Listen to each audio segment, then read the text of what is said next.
జరిగిందేమిటో చెప్పు. మహారాజా సమర్ సింగ్ మొహానికి ముసుగు వేసుకుని వచ్చాడు. భవనం ప్రధాన ద్వారం వద్ద ఓ లేఖను పడేసి వెళ్లిపోయాడు. ఆ లేఖను తీసుకుని చూస్తే దాని మీద మహారాణి గారి పేరు రాసింది. ఒకవేళ ఇప్పుడు నువ్వు చెప్పింది అబద్ధం అని తేలితే అప్పుడు నీకు యావజ్జీవ కారాగార శిక్ష విధించడం జరుగుతుంది. మహారాజా, నేను చెప్పిందంతా నిజం. ఇక నువ్వు వెళ్ళొచ్చు. ఎవరక్కడ? ఆజ్ఞ మహారాజా. మహారాణి గారికి వెళ్ళి చెప్పు, మేము ఆవిడ్ని ఇప్పుడే కలవదలిచామని. నేను ఆవిడ్ని కలవడానికి ఇప్పుడు అక్కడికి వెళ్తున్నాను. నేనే చెప్పి పంపిస్తాను ఆవిడ్ని. సరేనా?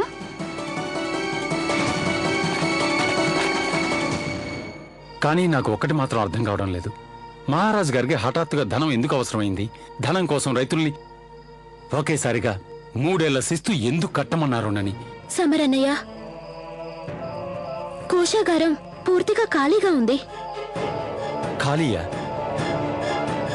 అదెలా సాధ్యం? అదే అర్థం కావడం లేదన్నయ్య. రకరకాలుగా చెప్పుకుంటున్నారు. కొందరేమో దోచుకుపోయారంటున్నారు, మరికొందరేమో బందిపోటును దొంగిలించారంటున్నారు.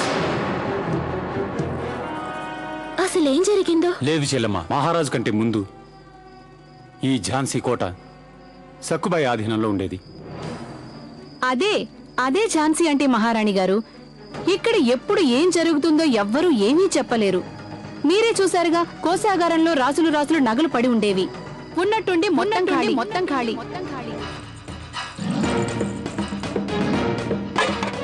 ఓరి దేవుడా, అవన్నీ ఏమైపోయాయి?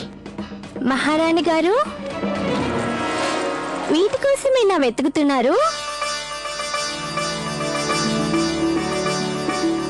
ఓ పని చేయండి, ఇవి తీసుకెళ్లి మా గదిలో ఎక్కడైనా దాచిపెట్టేయండి. నేను వెళ్ళి మహారాజు గారిని కలిసొస్తాను. చిత్త మహారాణి గారు. ఆ బందిపోటు సమర్ సింగ్ తమరికి సందేశం పంపించాడా? అవును మహారాజా. అంటే దాని అర్థం ప్రజల్ని మా మీద రెచ్చగొడుతున్న వాడితో లేదు మహారాజా. సమర్ సింగ్ తమరి కోసమే ఒక లేఖను నాకు పంపించాడు. తీసుకోండి. ఎంతో ధనంతో రత్నరాసులతో కోశాగారం కళకళలాడుతున్న సంగతి ఆంగ్లేయులకు బాగా తెలుసు. కానీ అక్కడికి చేరుకోవటం వాళ్ళ వల్ల కాని పని. మరి ఆ కోశాగారం ఒక్కసారిగా ఉన్నట్టుండి ఎలా ఖాళీ అయిపోయింది మహారాజా? ఈ లేఖ ద్వారా సమర్ సింగ్ తమరికి తెలియజేస్తున్నది ఏమనగా, కోశాగారంలో ఉండవలసిన సొత్తును ఎవరు కాజేశారో నా ఒక్కడికే తెలుసు మహారాజా. ఎందుకలా అయిపోయారు సక్కుబాయి గారు? ఏమీ లేదే, నేను కోశాగారం గురించి ఆలోచిస్తున్నాను. నిజానికి నేను కూడా అదే ఆలోచిస్తున్నాను.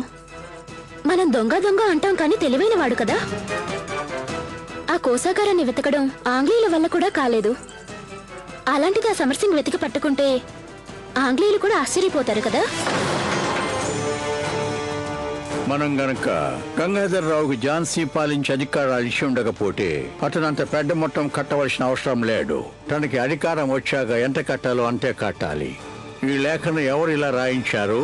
ఐఎమ్ సారీ మై లార్డ్, ఈ లేఖను ఉద్దేశపూర్వకంగానే రాయించారు. కానీ ఎందుకని? సార్, పాత ఫైళ్లను ఒకసారి చూడండి. విదూర్ కమిషనర్ గారు విన్సెంట్ ఆ టక్కర్ పిల్ల గురించి చాలా వివరాలు ఇలా తెలియజేశారు.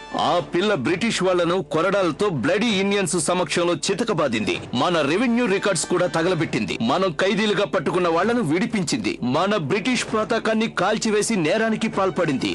వాట్? అప్పుడు తనని ఎందుకు అరెస్ట్ చేయలేదు? ఎందుకంటే రుజువులు గాని సాక్ష్యాలు గాని లేనందువల్ల.